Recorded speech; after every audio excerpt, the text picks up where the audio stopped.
আসসালামু আলাইকুম সবাই কেমন আছো আপুরা? আলহামদুলিল্লাহ আমি ভালো আছি।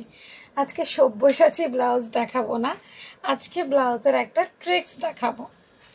আচ্ছা শোনো, এই যে ব্লাউজের আমরা যখন ফ্রন্ট পার্ট বা সামনের পার্ট কাটিং করি, কাটিং করার পর অনেক আপু আমি দেখি কমেন্ট সেকশানে লিখে, আপু কাটিং করার পর সামনের পার্টটা ছোট হয়ে গেছে, টান পড়ে গেছে, বুতাম পট্টি লাগানোর পর শর্ট হয়ে গেছে, গলার শেপ চেঞ্জ হয়ে গেছে, এই ধরনের অনেক অনেক অনেক কথা শুনতে পাই। তাদের উদ্দেশ্যে বলবো, যারা আলগা পট্টি লাগাও এবং যাদের ছোট হয়ে যায়, দেখো সবার কিন্তু ছোট হয় না, যাদের ছোট হয় শুধু তারাই এটা ফলো করবা। হ্যাঁ, আমরা যে বুতাম পট্টি সেলাই করি, তুমি একটু একটু ঠান্ডা মাথায় চিন্তা করো তো, যদি বুতাম পট্টি লাগাই তাহলে আমরা আধা ইঞ্চি কাপড় কিন্তু এই সেট থেকে কমে যায়,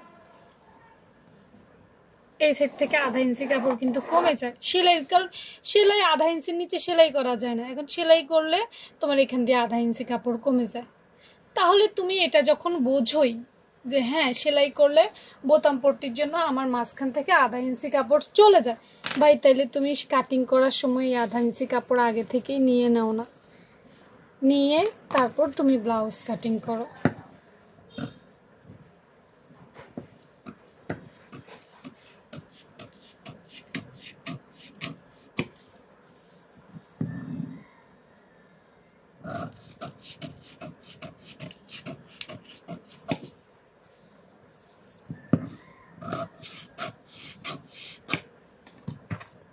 মনে করি এখানে টিকেন, এখানে একটা যাবে, এখানে একটা যাবে, এখানে একটা যাবে, এখানে একটা যাবে, এইটা ব্লাউজের ফ্রন্ট পার্ট।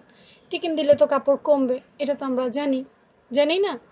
টিকেন দিলে অলরেডি দুই ইঞ্চি কাপড় কমে যায়, 1.5-2 ইঞ্চি এরকম কমে যায়। হ্যাঁ, কমে গিয়ে এটা একটা খোপ তৈরি হয়। তো এখানে যখন তুমি সেলাই করবে, বুতাম পট্টি দিবে, তাহলে এটা তুমি এক্সট্রা নিয়ে নাও।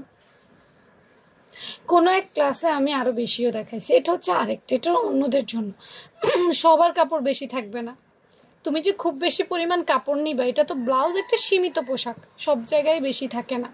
যেই জায়গায় বেশি থাকে সেখানে বেশি নাও, যেই জায়গায় কম থাকে সেখানে কম নাও। তো এখানে আধা ইঞ্চি নিলে দেখো তোমার গলার শেপটাও ঠিক থাকছে, বুকের শেপটাও ঠিক থাকছে, তোমার শর্টও হয়ে যাচ্ছে না। বুঝতে পেরেছো? তো এটাই ছিল আমার আপুদের সাথে আজকের ক্লাস। যারা এই ধরনের ছোট ছোট টিপস পেতে চাও এবং ভালো লাগে, তাদের কমেন্ট সেকশানে দেখতে চাই, হাই হ্যালো লিখে ফেলো, আর ফলো দিতে ভুলবা না যারা নিয়মিত দেখতে চাও। আল্লাহ হাফেজ।